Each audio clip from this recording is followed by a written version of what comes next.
Hello, my name is Stefan, and in this lecture of our episode course, you will learn about how to fetch an item in the list. So let's implement the get method here. So as you remember, we've written that get method.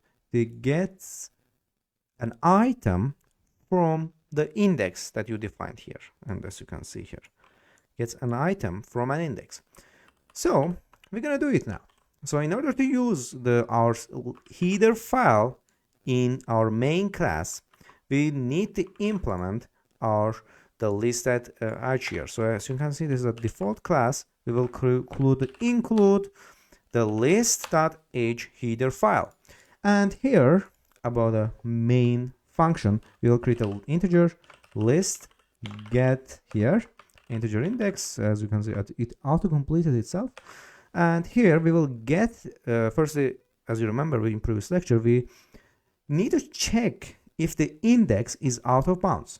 So if our index is less than 0, or if our index is greater than my count, then we will return -1. So we have an error and we are out of bounds here.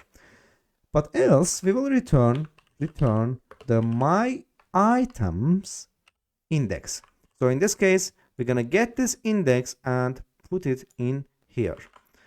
So here, my items and index. So as you can see here in this code, the complexity of the get method is the complexity here.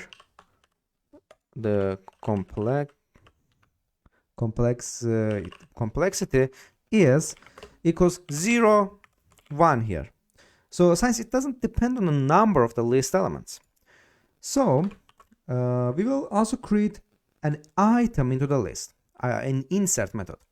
So here, as we said, the complexity of the get here equals to 0, 1 here. Now we're gonna create this here. Actually, let's delete that now. And now we will return to our state here. And as you can see, in list.cpp is empty since we are not writing in it, so we can close it. And now, and as you can see, we implemented get method. So this implemented here, and we need to implement create the insert method here. So let's create our insert method yet. Now, here. Now we will go here and write list into, and actually after that we need to iterate each item of the old my items variable and then assign them to the my new items variable. So we also need to ensure that we put the new item stated by the index variable passed by the user.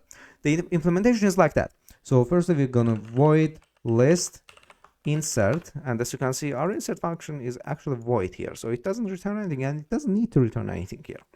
So firstly, we will check if the index is out of bounds like we did in the get method. So if our variable is out of bounds, then how can we reach it, right? We should get an error here. So if here our index is less than 0 or index is greater than my count, then just return nothing. So just return.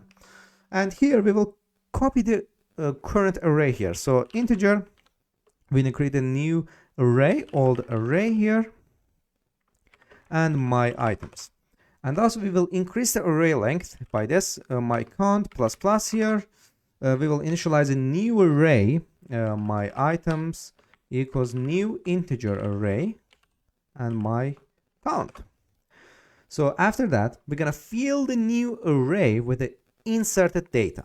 So we're gonna use the iterator. So we're gonna use for loop. So for integer e here, 0 g 0, we will define 2 variables in it. And while our e is less than my count, then increment e by 1 plus e. And here we also need to create an if-else statement in this. So if our index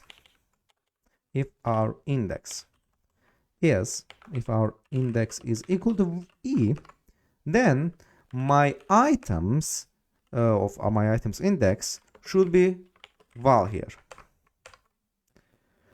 And here let's create a else function now, else statement now.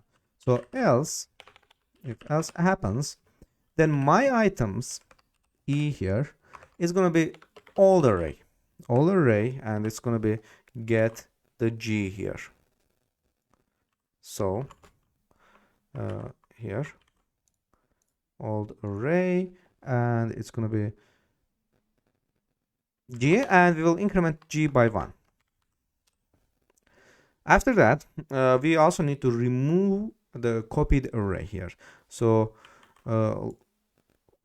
separated from the for statement here, between this, we will write a new code here, which will delete all the arrays, the old arrays here, not all the arrays here. So delete here, delete old array. So as you can see here, we need counter variables, the E here, the E and G. We need this E and G to assign an old array to the new array, since it will iterate all elements of list items, and the number of items matters. So the complexity will be the 0. Oops. Okay. So the complexity will be 0 n here, where the n here, this n, this n here, in the number, actually this n is the number of the list elements. Actually, now we have also created our list here. So now let's delete this. So we write our get, insert, and what we have to write next is the search method. So in next lecture we will create our search method. So I'm waiting in next lecture.